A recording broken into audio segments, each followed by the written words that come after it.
He, biz yine karşılaştık. Benim özsüz dostlarım. Azad Azerbaycan.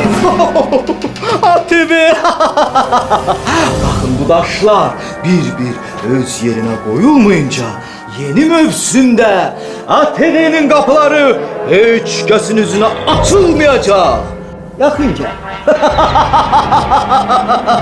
Götür. He. Vaxt nedir? Oyun başladı.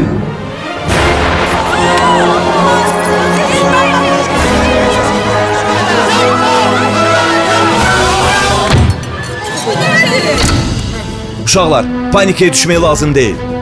Kompaslar burada, nə axtaracağımız da ortada. Bir-birimizə qoşulub, elementləri tapıb yerinə qoyaraq. Görək ATV-nin qapıları kimin üzünə açılıb, kimin üzünə bağlanacaq. Uğurlar.